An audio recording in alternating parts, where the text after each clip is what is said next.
વડોદરામાં વસતા મહારાષ્ટ્રીયન પરિવારો દ્વારા ગુડી પડવા પર્વને ઉત્સાહપૂર્વક ઉજવવામાં આવ્યો હતો, પરંતુ હાલ પરંપરાગત વસ્ત્રો ધારણ કરી ઘરોની બહાર ગુડી ઊભી કરી પૂજા અર્ચના બાદ એકબીજાને શુભેચ્છાઓ પાઠવી હતી. નવા વર્ષની શરૂઆત કરી. ગુડી પડવા વિજય અને સુખ સમૃદ્ધિનું પ્રતીક માનવામાં આવે છે. આ દિવસે બ્રહ્માજીએ સૃષ્ટિની રચના કરી હતી, સતયુગની શરૂઆત થઈ હતી તેવી માન્યતા છે. ઉજવણીના ભાગરૂપે વાંસની લાકડીને રેશમ કે સૂતરના કાપડા વડે શણગારવામાં આવે છે.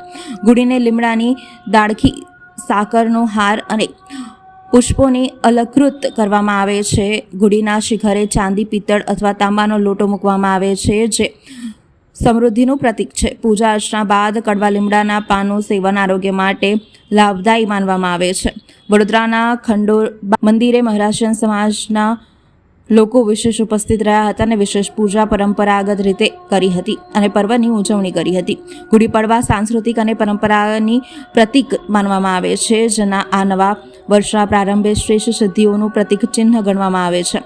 લોકમત ન્યૂઝ ચેનલ દ્વારા પણ ચૈત્ર નવરાત્રિ અને નવા વર્ષે ગુડી પડવા નિમિત્તે આપ સૌને હાર્દિક શુભકામનાઓ. નમસ્કાર, હું સૌપ્રથમ મનીષા મોરે. જેટલા પણ મહારાષ્ટ્રીયન સંઘ છે લોકોને બાળકૃષ્ણ સેવા ટ્રસ્ટ તરફથી નવા વર્ષની તથા ચૈત્ર નવરાત્રિની હાર્દિક શુભેચ્છા.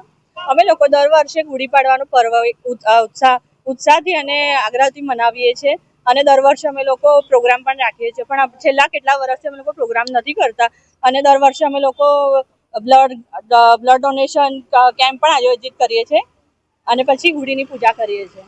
આપણે સૌ પ્રથમ તો આપણે જાણીશું કે ગુડી પાડવાનું મહત્વ શું હોય છે. ગુડી શબ્દ અને સંસ્કૃત શબ્દ છે, જેનો અર્થ થાય છે વિજય પતાકા.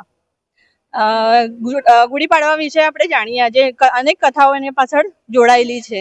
જેમ કે આ દિવસે બ્રહ્માજીએ સૃષ્ટિનું પુનઃનિર્માણ કર્યું હતું અને પ્રભુ શ્રીરામ 14 વર્ષનો વનવાસ કરીને અયોધ્યામાં પાછા જ્યારે આવ્યા હતા, ત્યારે અયોધ્યાવાસીઓએ પૂરા અયોધ્યાને શણગારીને એમનું સ્વાગત કર્યું હતું. અને આ દિવસે શિવ અને પાર્વતીના પણ લગ્ન થયા હતા.